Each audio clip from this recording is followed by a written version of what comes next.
Deja, nieko verta Savimylos autorės knyga.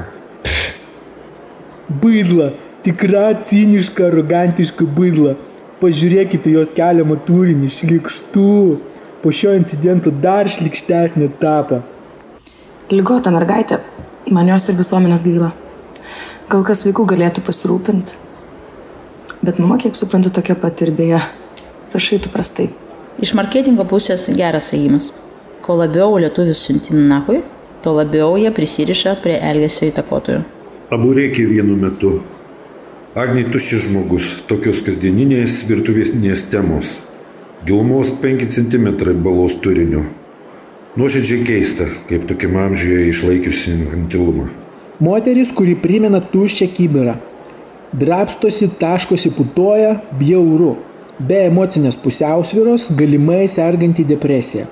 Seniai nemačiau gražioje moteryje tiek bjaurystės ir neapykantos. Tuščia kaip kibiras. Nafik tos lūpos bus, taip šlykščiai atrodo. Jis šiaip graži, be jokių operacijų. Jausmas kaip žiūrint į prostitutę. Man blėt atsistoja, kai prasižioja. Va tau ir nuomonės formuotoja, sekant tą ponę bankrotas ne už kalnų. Buvo graži moteris, bet durnumas nugalėjo. Vėl girta atėjo.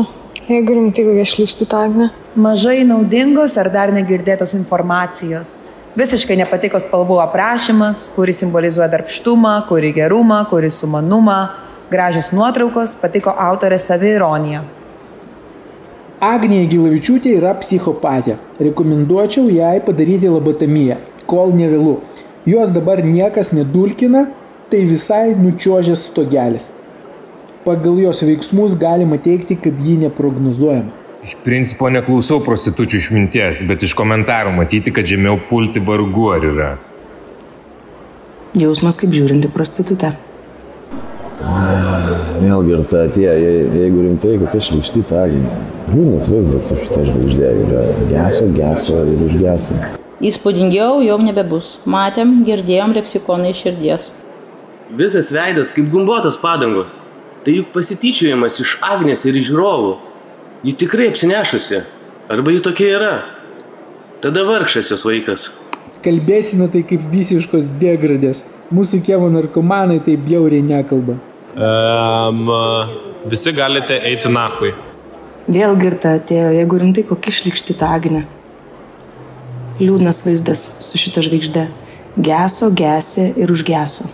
Baisu, ką narkotikai su žmonėm padaro ir nesvarbu, kiek sekėjų soctinkluose turi. Ir gaila, ir gėda, ir padėti nikom negali. Baisi persona, tuščia, nyki asmenybė. Košmaras kažkoks. Yra mergina, paskui moteris, o paskiau yra boba. Ir tikrai šitie epitetai ne dėl išvaizdos. Šitą pavadinčiau stierva iš didžiosios raidės. Kas dar ją seka, yra gera proga atsekti šitą šiukšlę. Nieko verta Savimylos autorės knyga. Baidla, tikra, ciniška, arogantiška baidla.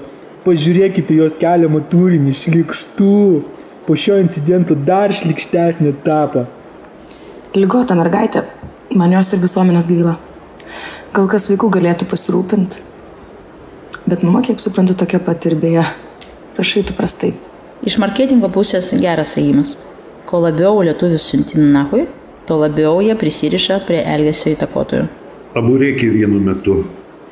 Agnei tuščias žmogus, tokios kasdieninės virtuvės temos. Gilumos 5 cm balos turinio. Nuoširdžiai keista, kaip tokiam amžiuje išlaikiusi infantilumą. Moteris, kuri primena tuščią kibirą. Drabstosi, taškosi, putoja, bjauru. Be emocinės pusiausvyros, galimai serganti depresija. Seniai nemačiau gražioje moteryje tiek bjaurystės ir neapykantos. Tuščia kaip kibiras. Nafik tos lūpos bus, taip šlykščiai atrodo. Jis šiaip graži, be jokių operacijų. Jausmas kaip žiūrint į prostitutę.